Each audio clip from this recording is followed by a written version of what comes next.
एकादशी भगवान की जय। राधे राधे दोस्तों, आज आप सुने एकादशी व्रत कथा। धर्मराज युधिष्ठिर कहने लगे कि हे भगवान, आप पूष मास की कृष्णा एकादशी अथवा सफला एकादशी का महात्म्य बताकर बड़ी कृपा की है। अब आप कृपा करके मुझे पूष माह के शुक्ल पक्ष की एकादशी के विषय में भी बतलाइए। इस एकादशी का क्या नाम है और इस व्रत का क्या विधान है, इसकी विधि क्या है, इसका व्रत करने से किस फल की प्राप्ति होती है और इसमें कौन से देवता का पूजन किया जाता है। कृपया यह सब विधान पूर्वक बताइए। भद्रावती नामक नगरी में सुकतुमान नाम का एक राजा राज करता था। उसके कोई पुत्र नहीं था। उसकी स्त्री का नाम सैबिया। वो निपुत्री होने के कारण सदैव चिंतित रहा करती थी।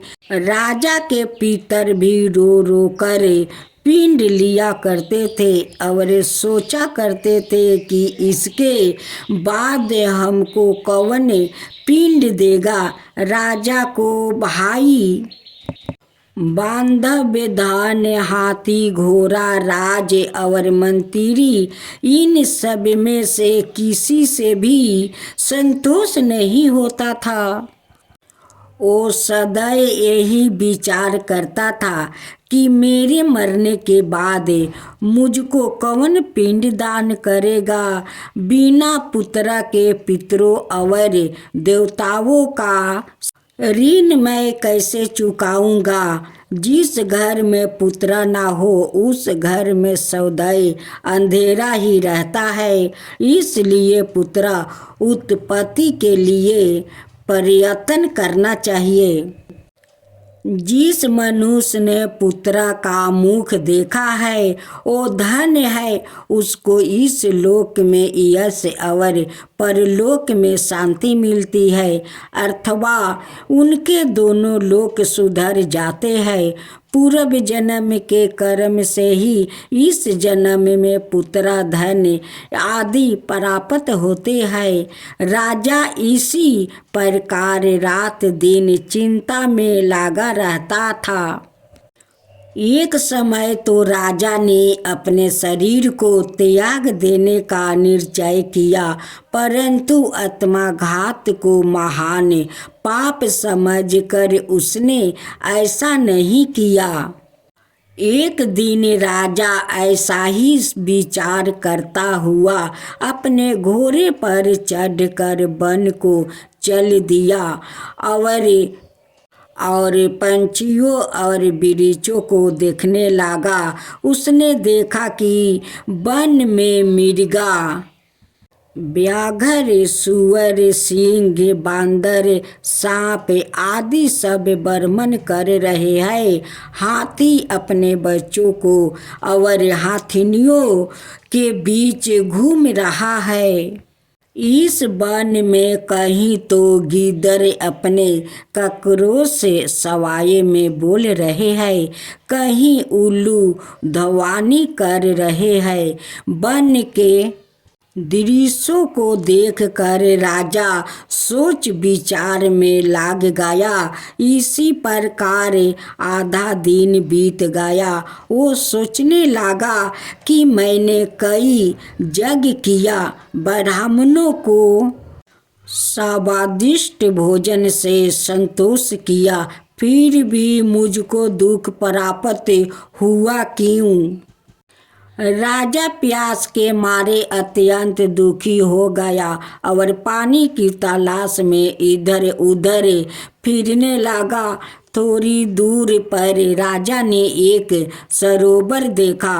उस सरोवर में कमल खिले थे और सारस, हंस, मगरमच्छ आदि विहर कर रहे थे। उस सरोवर के चारों तरफ मुनियों के आश्रम बने हुए थे।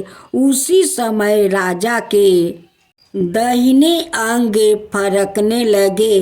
राजा शुभ शगुन समझकर घोड़े से उतर कर मुनियों को दंडवत प्रणाम करके बैठ गया। राजा को देखकर मुनियों ने कहा, हे राजन, हम तुमसे अत्यंत प्रसन्न है। तुम्हारी क्या इच्छा है, सो कहो। राजा ने पूछा, महाराज, आप कौन है और किस लिए यहाँ आए हैं, कृपा करके बतलाइए। मुनि कहने लगे कि हे राजन, आज संतान देने वाली पुत्रादा एकादशी है। हम लोग विश्वा देव है और इस सरोवर में स्नान करने के लिए आए हैं। मुनि बोले, हे राजन, आज पुत्रादा एकादशी है। आप अवश्य ही इसका व्रत करें। भगवान की कृपा से अवश्य ही आपका घर में पुत्रा होगा। मुनियों के वचनों को सुनकर राजा ने उसी दिन एकादशी का व्रत किया और द्वादशी को उसका पारण किया। उसके पश्चात मुनियों को प्रणाम करके महल में आपस आ गया। कुछ समय बीतने के बाद रानी ने गर्भ धारण किया और 9 महीने के पश्चात उनके एक पुत्र हुआ। वो राजकुमार अत्यंत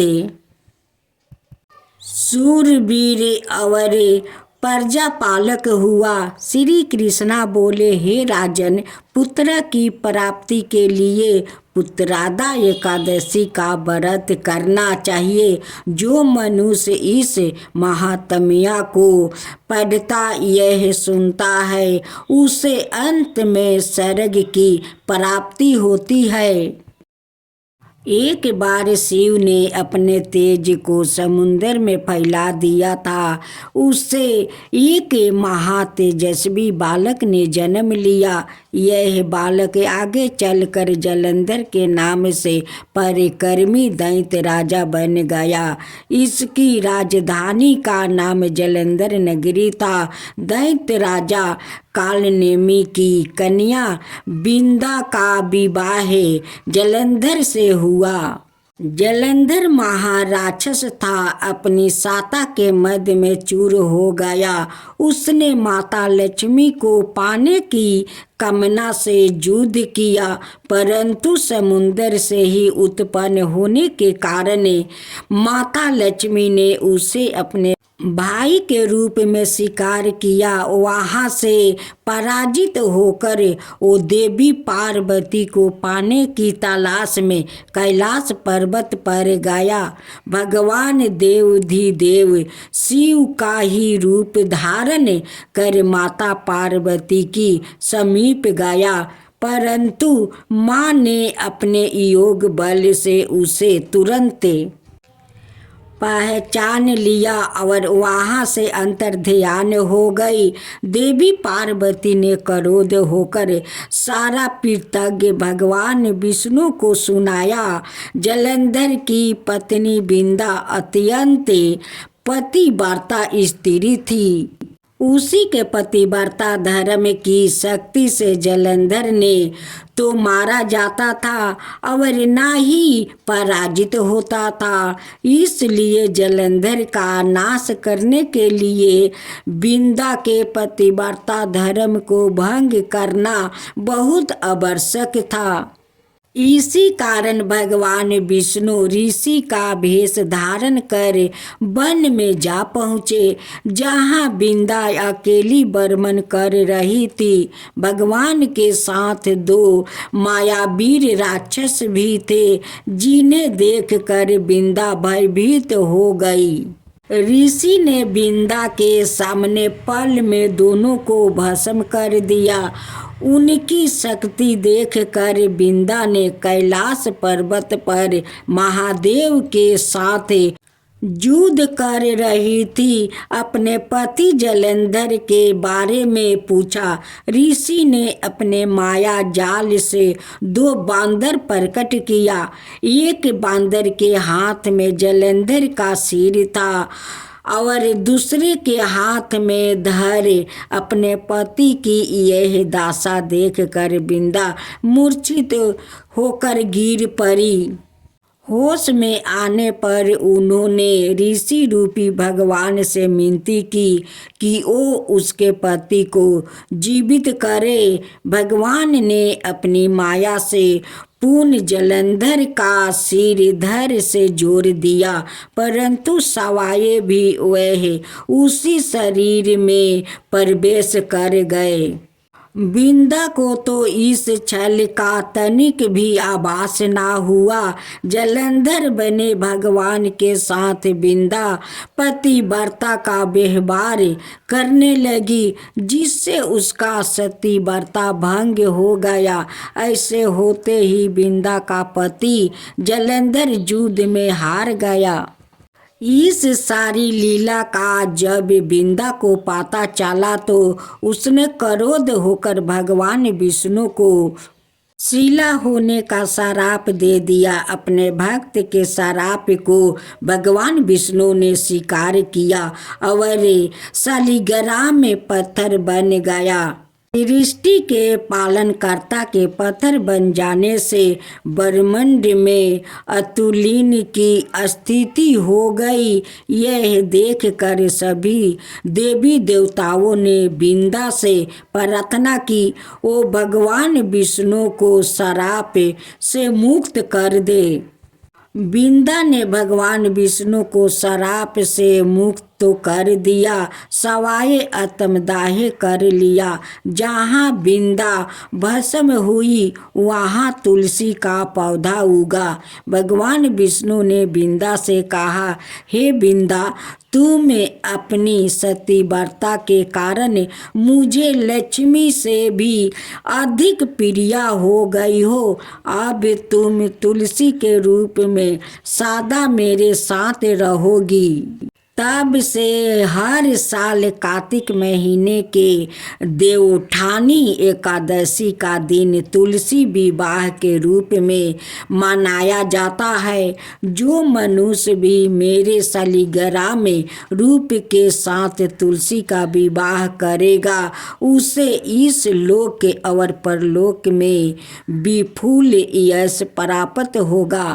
मृत्यु के समय जिसके प्राण मंजीरी रहते हैं, तुलसी और गंगा जल मुख में राख कर निगल जाते हैं। वो पाप से मुक्त होकर वैकुंठ धाम को प्राप्त होता है। जो मनुष्य तुलसी और औलों की छाया में अपने पितरों का श्राद्ध करता है उसके पितर मोक्ष को प्राप्त हो जाते हैं।